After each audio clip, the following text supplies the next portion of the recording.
Hello and good evening in the UK. If you're joining me from the UK, I don't think I've got a cat's chance in hell of the Katie's Arms staying live tonight. I have literally, I can't really show you because it is actually up my arse, but I have literally got a router up my arse to try. In fact, I am going to try and show it to you if I can remove it from my arse. Can you see it there? Hold on, let me see if I can show there. Literally, I'm literally sat with a router up my arse. Hold on, I'll put it back to try and make this work. And if it does work, then I say kudos to the people of wherever it is that I am, because after all they've just been through, they've managed to get Wi-Fi that's actually, I think people are here. So hooray, and hooray for all of you, and thank you all for being here. Thanks for joining in the Katie's Arms, and well done you for surviving another bloody awful week of people being absolute dickheads, which seems to be a kind of summary, doesn't it, of where we're at right now. Just another week of people being utter dickheads. I sometimes look on Twitter just to, see what the shitheads are up to, and it's like, really? That's it, is it? That's the best they've got. So all sorts of things to talk about. You'll notice I haven't got a drink in hand either, but wherever it is I am, I have found Barefoot Merlot. And that's always my triumph, is wherever I am on the planet, I try and find it, and I have. But if I start drinking now, God help the locals by this evening, and I can't. I want to talk to you about all sorts of things. One of them just being this. Don't do this. Don't be this person. If you're ever thinking of sort of being in the accommodation business, don't let this be you. One moment. We're working with props tonight. There's no limit. There's no limit. There's no beginning to my talents, darling, but there's no limit to them. Don't do this, please, ever. Please don't.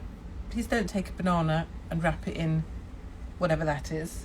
And please don't do this to, because the thing about an orange is that the marvellous thing about nature is that nature created a wrapper for an orange, effectively, didn't it? I mean, I know it wasn't put there for our purposes. It was there so that, it would be able to spread its own seeds. But there is a wrapper on an orange. If you notice it, it's the orange thing on the outside of an orange.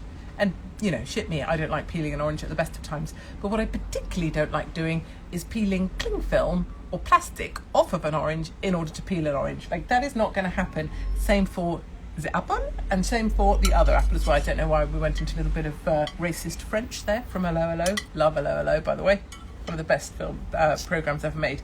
So no, please don't wrap bloody fruit, darlings. It's unnecessary. It just means you're a dickhead. And if you have people staying in your accommodation that appreciate that sort of thing, I think I want to know about it, because I don't want to sleep in a bed where someone appreciates wrapping a bit of fruit. Like, I don't want to sleep. I don't mind sleeping where a homeless person slept. In fact, I don't mind sleeping in someone else's piss. I mean, I've done it before, for pleasure and otherwise. But what I definitely don't want to do is sleep in a place where someone wraps fruit. And the people here, they've got a cheek. They put, please make sure you turn the lights off when you leave. And, basic things like that. Please don't have the aircon on when you're not there, because they're going to be so environmentally conscious. You're sure you are. Really? Anyway, got that off my chest with you guys. I see that Greta Thunberg, whose accent I can't do. We may have noticed today I can't do Australian accents either. Any of you who suffered my Instagram moment earlier. My Australian accent, I was trying to take the piss, I think quite successfully, out of dictator Dan Andrews. Why are they wrapping the fruit? Oh, yes, forgive me, I realise. They're wrapping the fruit in order that... they're wrapping the fruit so that I don't get COVID. Yeah, I think also the idea is if I wear a mask at the same time as I eat the banana. I better not do that. It's a bit of an OnlyFans moment. More on OnlyFans in a bit. I think it's if you also wear a mask and then just pull the mask down just like that, like you would pull your... Any girls done this? Don't know. Pull your knickers to one side to have a wee when you shouldn't behind a car? No? No one else? Just me? No, not just me. I know. Anyway, pull your mask to one side and you can eat the banana, but maybe you could just unpeel a little bit of the cling film at a time so you definitely don't get the Delta bullshit COVID variant or any other bullshit COVID variant that there might not be out there. Anyway, I think that's the purpose. Why do you always ignore me? Well, because you're just not saying anything, are you? Anyone that says, why are you ignoring me? I get that. People get that in life, don't you? Young girls, you'll know, darlings, if you're still... doing things. Men will say, why are you ignoring me? And you kind of look at them and think, well, boys, if you had something interesting to say, I wouldn't ignore you. If you were fun to be with, I wouldn't ignore you. So the answer really is in the question, isn't it? Because if your question is, why are you ignoring me? What do you want me to say? Jesus. I thought the other day, actually, I'm busy writing Help, which will be my handbook for life. You can imagine. Waterstones are going to be busting their little lefty asses to stock that, aren't they? Anyway, Waitrose, I don't know, I could just see it at the end of the aisle. Katie Hopkins, Help. We'd love to sell that. I was going to write my tips for how to deal with sort of men that are needy in that way, or, you know, just dating tips in general. There will be a chapter on that from me. I think it's necessary advice for young people. And then I got to thinking about the sort of things I was up to when I was like 14 and 15 and 16, like super fun. And I'm kind of pissed off for young people. Like, other people out there that are my age will know, like, we used to spend hours on the this is funny when people do this, right, pretending to be a phone. What's this? Maybe I'll use my wrapped banana phone. So like the house phone used to ring, and back in the day, young people understand this, there used to be one phone in the house, just one, and it was attached to the wall with a wire, a bit like I'm attached to my router because it's shoved up my arse. And so if the phone rang in the house, which would be in the hallway, if you had a hallway, if you were lucky, grew up in a cardboard box in the middle of Road, we wouldn't have even had a hallway. Actually, we did have an outside toilet in my dad's house. I digress. We used to have one phone in the middle of the hallway, and when the phone rang of an evening, if you were, you know, sort of maybe seeing someone, you'd be like, and then the phone would get answered. If you didn't get there first, you try to get there first, because otherwise you get your dad, and you don't want your dad answering your phone to, you know, Jono. Oh, Jono, just went into my Australian then, which is also my South African and my Pakistani accent, you'll notice. And then they would go, it's for you, Kate, it's for you, or whatever. My dad would say, don't be too long, don't be too long on the phone. And you get the phone, and then it would be just you and this guy talking in your hallway, but like for hours, or until you got kicked off. I remember once dragging the house phone into the kind of bit where shoes were supposed to go and shutting myself in the cupboard to try and be able to speak to this guy privately. This was Justin at the time. And that's how it worked. And some people will know this, right? Yes, exactly. Had to sit on the stairs to talk privately. But shit, guys, this is what young people haven't got. I just really, there's just things like that. And I'm not being like this sad old git that's like, you know, reminiscing.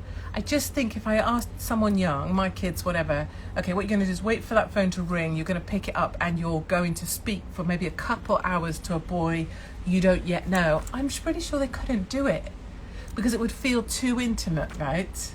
It would feel too close. Kids will do like all sorts of other pretty bad stuff. I won't do a demo with this because it's not that kind of site. But kids will do other bad stuff to boys. But I think talking to a boy on a phone for, say, an hour, shut in your shoe cupboard, would be considered too intimate for most young people. And I'm not getting at girls here.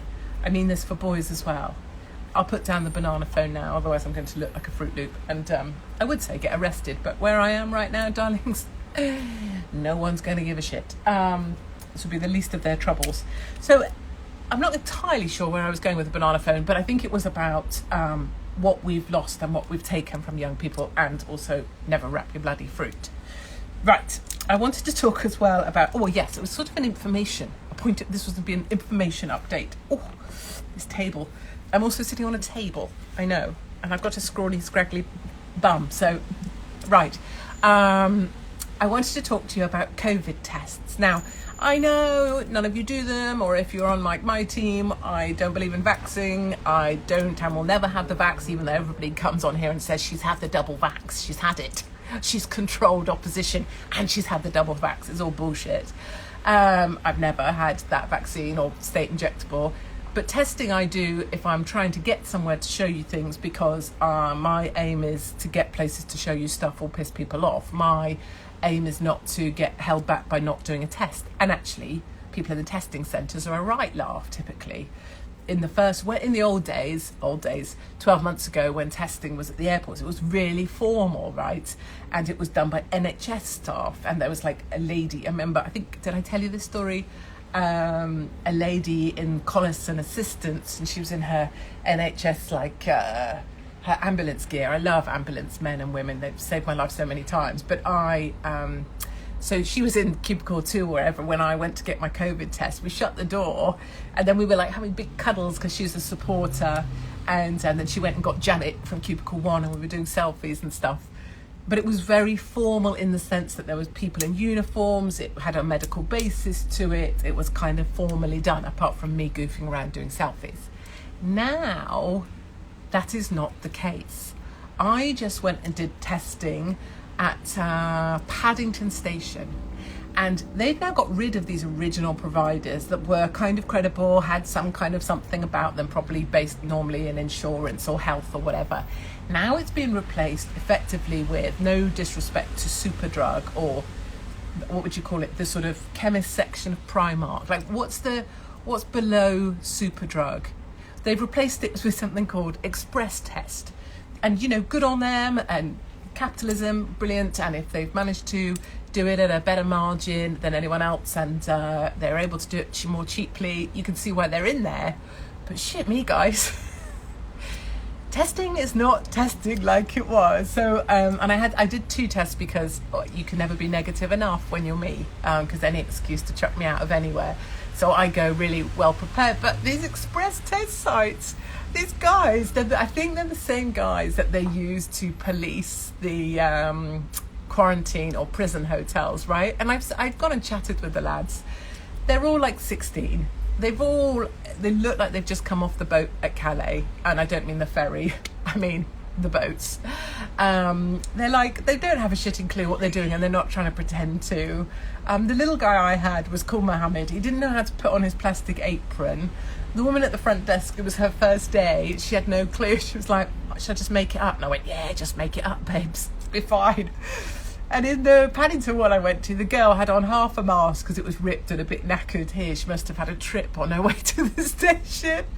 And she was really upset for people having these tests, because she was like, I think it's going to really mess with people's brains. I've seen people shove them right up, and it's right at the junction of your brain. She said, I think it's really messing with people. I'm like, yeah, I do too. And you're working in the test site. So I guess my point is, it's sort of funny because these kids don't really want to be there. This kid had been working there 2 months, and he said, look, it's all right, it's money, isn't it? But he doesn't have a clue what he's doing. He just sort of went 1, 2, 3, that'll do. We're supposed to get to 14. I'm not certain Mohammed, and I mean this in a non-Islamophobic, racist way, I'm not certain Mohammed could actually get to 14. Just, I don't know that he's been in the country long enough to count up that high. So we stopped at like 4.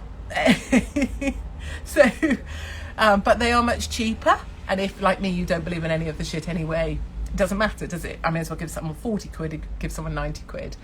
The one thing I would say to people is just be careful of my earrings. Yes, I'll say in a minute. Just be careful, because some of these PCR tests that you can mail in, it's a fraud.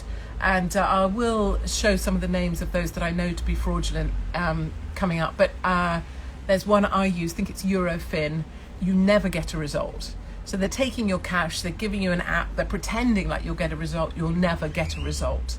So if you do need a PCR test to get on holiday because you're bloody determined to go, fair play, I would strongly advise getting it in a place where you can sit, look at someone in the eyes and get your result. Don't send it off to some place, because, well, ask yourself, if I don't get this result back, what can I do? And if there's a phone number, ring it, because 9 times out of 10, that phone number doesn't lead anywhere. Anyway, this isn't kind of, I have realised I've become a little bit of a sort of travel advisor. We've discussed this before, haven't we? What do you make of the bloke with the curly hair on Insta that says you're a shill? A, I don't know who I'd be a shill for. B, he's got curly hair. He's afflicted. He's probably bitter about his life. C, if I was being paid, let's say I was being paid by Russia or Israel, right? Wouldn't that be glorious? Then I'd have loads of cash. I could pay for you guys to do fun shit. I could bring people with me on trips. I could have a cameraman or a sound guy. I would have money, wouldn't I? I wouldn't be sat here with a router up my ass. And I suppose if I was a shill, shit me, what do I talk about that's paid content? I mean, I suppose ask yourself, what is it that I say that sounds like someone would want me to say it, let alone pay me to say it? I mean, but these guys can speculate. It's fine if they're talking about me in a way I've affected their lives, and that can only be a positive thing, right? Because Katie Hopkins in your life means your life's a bit better, especially if you've got curly hair, probably never had sex in your life. I'm sorry for him. If he wants to shill me, if he wants to pay me, or the people that say I'm controlled opposition, right? Who do they think's paying me? Do they think the British government is paying me to slag off the potato in a wig? Because shit me, that's deep. Really. Right, that's what I want to say about that. OnlyFans. Now, I'm not on OnlyFans. I don't really know what OnlyFans is, other than I think pretty girls can go on that. I don't know what that is either. But that's my impression of what you would do if you were... Why are people acting like Katie is Tommy Robinson's keeper? We'll come to Tommy in a minute, shall we? Anyway, OnlyFans. If you were there showing, I don't know, maybe you would be showing off your boobs, would you? Or maybe you'd be like, or doing those, I know those shots they do where they hold them, don't they? In a sort of seductive, I can't do it. In a seductive way. I'd be so bad at that. Or do the bikini shot where like they've got a massive ass and they're basically saying, look, you could have this ass, and holding their boobs. I mean, there's quite a lot of coordination, to be fair. Like, I'm kind of sweaty trying to do all this. So, anyway, I think that's what they do on OnlyFans, but probably more sexual, I imagine, in nature. And then the new investor, has come along and said, right, no more porn from October. Hello? Weird shit. Number one, if you're an investor, why would you wait till October? If you're going to make the decision, do it tomorrow. There's no point pissing about, right? Number two, if you're an investor that doesn't like porn, why not off-piss and invest in something else? Like, why are you coming... That's like saying, right, we're going to invest in KFC, and KFC will no longer be allowed to sell chicken sandwiches. What? We're going to invest in John Lewis, and John Lewis will no longer be able to sell aspirational wedding lists to aspiring middle-class types and soft furnishing that make you feel like you made it. What? Go and invest in something. Why rip the heart out of the thing? OnlyFans presumably doesn't mean you have to watch the porn on there, right? Surely it's still like optional. You've got a effectively remote control, which I will demonstrate here with this banana. You could just not look if you didn't want to see it. A bit like my site when people... It's a porn site though. Exactly what I'm saying. It's what I'm saying. It's like KFC, you can't sell chicken. OnlyFans, you can't sell porn. What? Why have people got to do this? Why have they got to go to a place that's working fine and shut it down? Unless, of course, they're like hardcore. Maybe they're like the Taliban. Maybe the Taliban has taken over OnlyFans and it's like, no more tits. We only want young boys. No. Right. So anyway, if you're on OnlyFans, or you were, or you selling your porn there and making a good income, bloody good on you, bird or chap or whomever's, or just holding your holding your nipples gets you like 100k or whatever. Brilliant. I'm sure you can do it safely. I'm sure your fans are appreciative, and I'm sure it's a transaction that you're benefiting from. Why have people got to interfere in stuff that doesn't interrupt their lives in any way? Right. Tommy Robinson, I don't know why people ask me about Tommy, really. I suppose because I've always, when it's come to the line with Tommy, I will always be there in the same way I'm there for anybody that's been wronged. So when it came to Tommy going to court, knowing, and we knew that he'd be sent down, regardless of the fact that no one had ever been sent down for that crap before.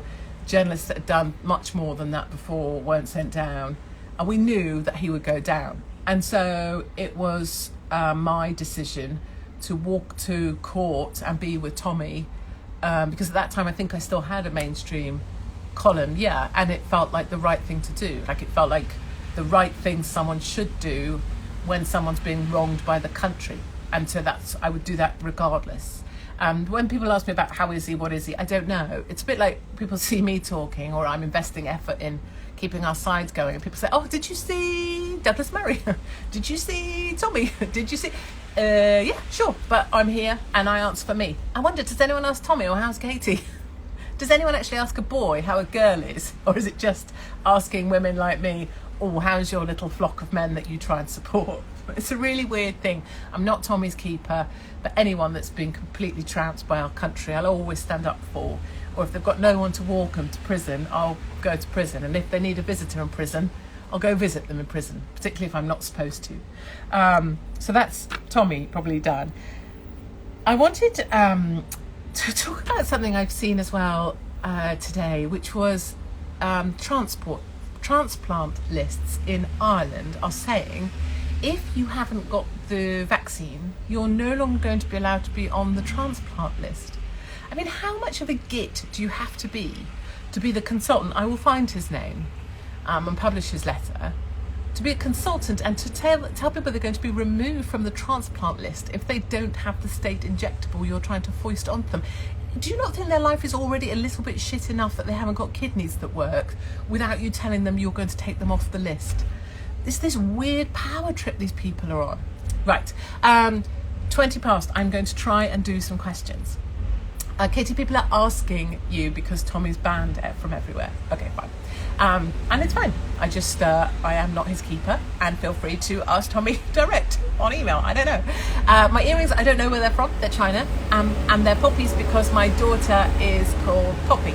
And Poppy is one of my favourite things. I'm quite sweaty. Can you see?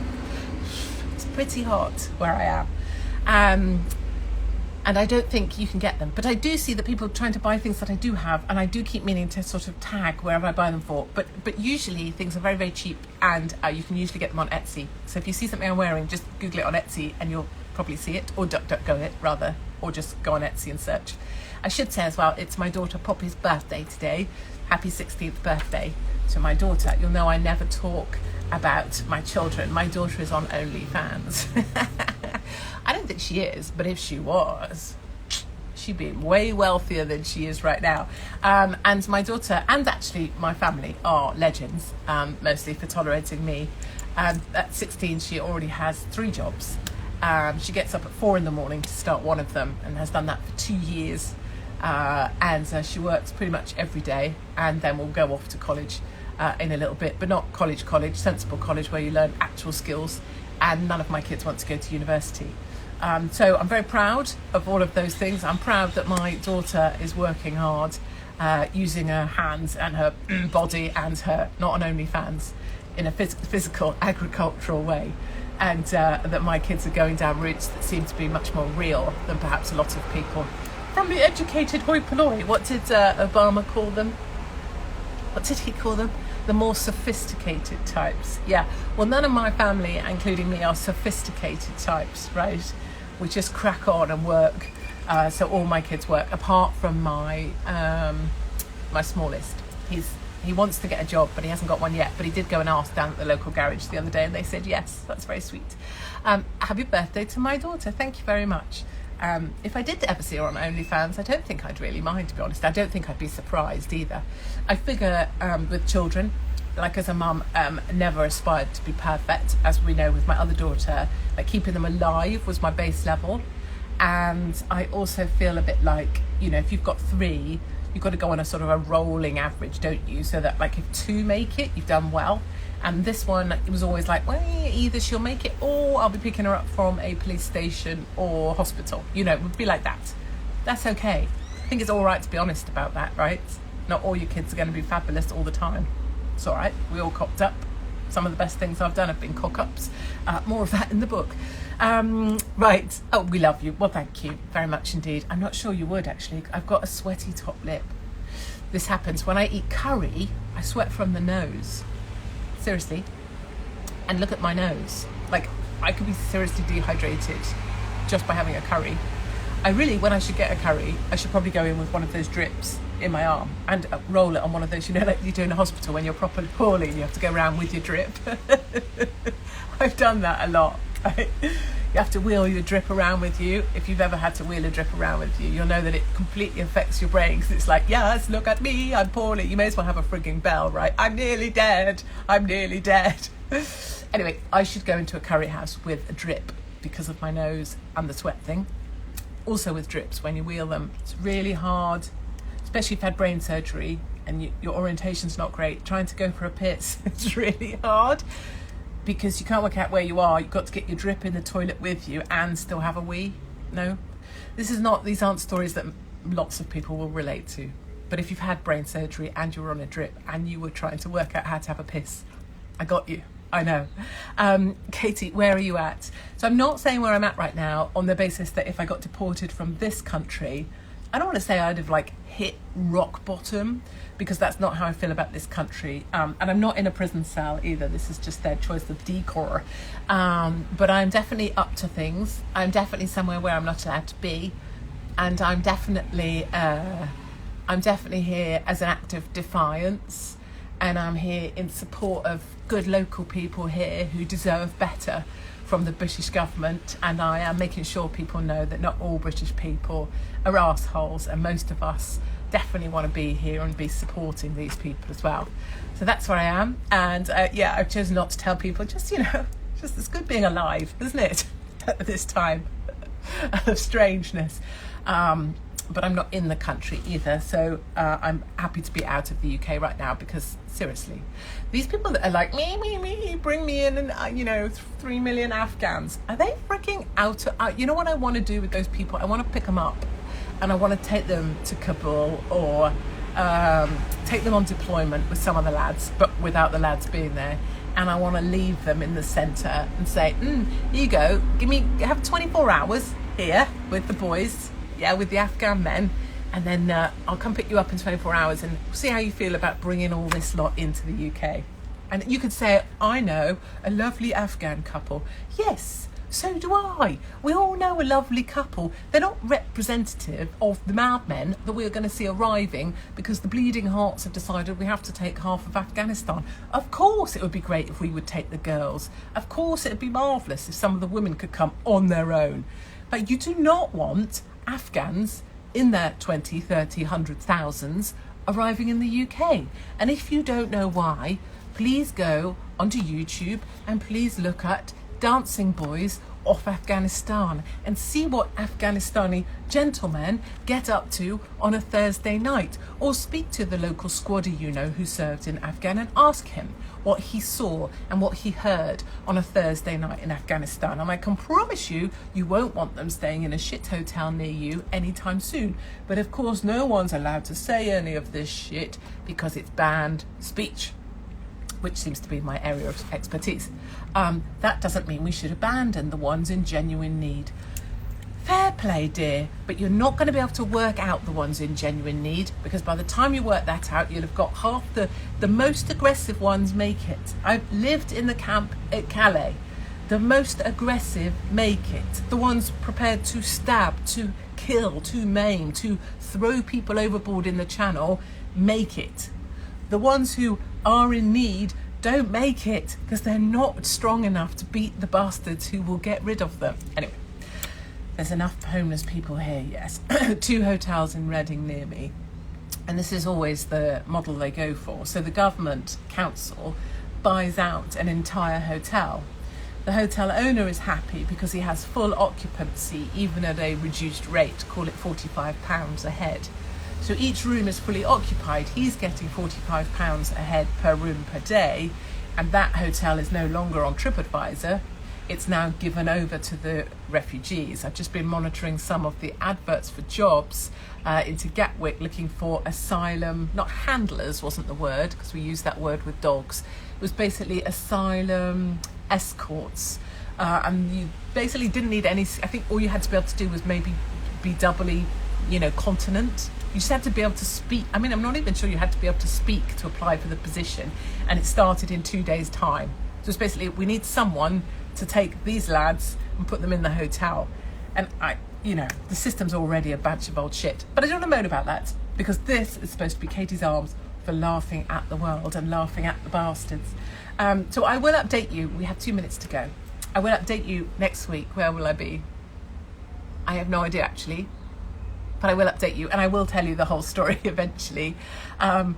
Plenty of people in the UK, who need help already. Katie needs a slot alongside Farage, dear God. GB News, I don't know. I think the jury's out on that. Brilliant. Any side that's our side or helping to have some speech out there, great. Farage took over my LBC show after I was kicked off it, before he was kicked off it. But I think it's not clear yet with not that I've been offered, but it's not clear yet with GB News that they're actually towing our line. I'm not certain that you could sit there and say the things I say.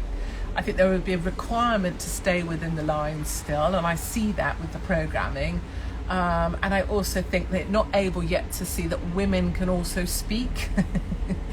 Now, they've got a lot of men presenting and a few tokens, but they haven't really worked out that a strong woman might be good on the on GB News.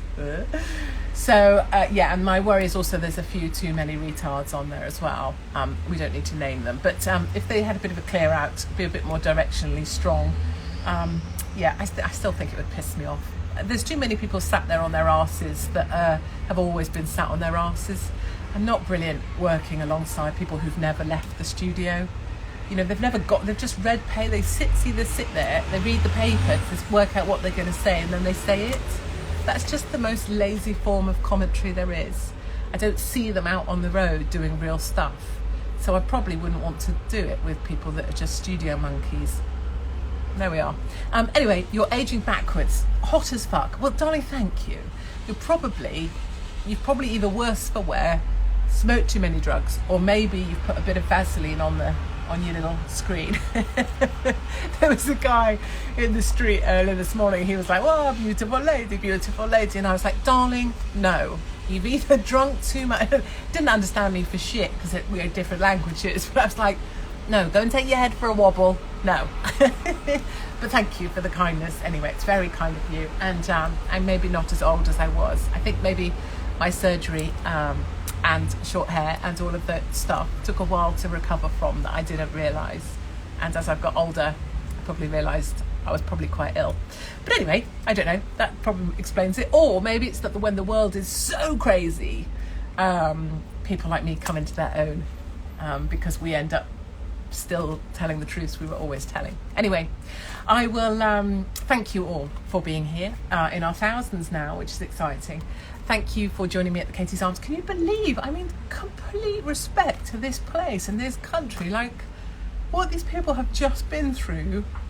I can't even tell you what's going on outside right now, but they've managed to keep the Wi-Fi here is better than in the UK, and these people, it's unbelievable. I so love these people. These are just the best. I increasingly think we all need to just pack our bags, freaking hire a jet, because no bastard will allow us on an airplane, and just go to countries where things are just more simple, you know, where you're not living under politicians telling you bullshit, because if you don't work, you can't eat. And if you don't work, you don't live. And therefore you just get on with a simpler life. I'm just not sure Western Europe's where we're all going to be in a year or so's time. I hope we can create a new land for ourselves somewhere else. Anyway, my darlings, there we are. I hope you have some people are making some good guesses. No, not Israel. Please don't be the curly-haired guy that thinks I'm a freaking shill. No, it's somewhere a little wilder. I'll see you all next week. I'm going to try and move into some accommodation that doesn't wrap itself. Do men ever wrap their own testicles in cling film? I don't know why that thought just came to me, you know, but those are the thoughts that I get, and then I need to ask someone. If I was with a guy, I would ask, has anyone ever wrapped their own? No. Okay, good. Yeah, excellent. No one's ever wrapped their shit. Oh, apple's gone. No one's ever wrapped their own testicles in cling film. Okay, maybe you should try it. I don't know what purpose it would serve. I will see you all next week at the Katie's Arms, and until then, try and laugh, smile at people, go at them with happiness. This was supposed to be happiness. Go at them with happiness. Smack them in the face with happiness and show them that we are better than them because we're still smiling. And but don't actually punch anyone. Leave that to me. Okay, see you next week.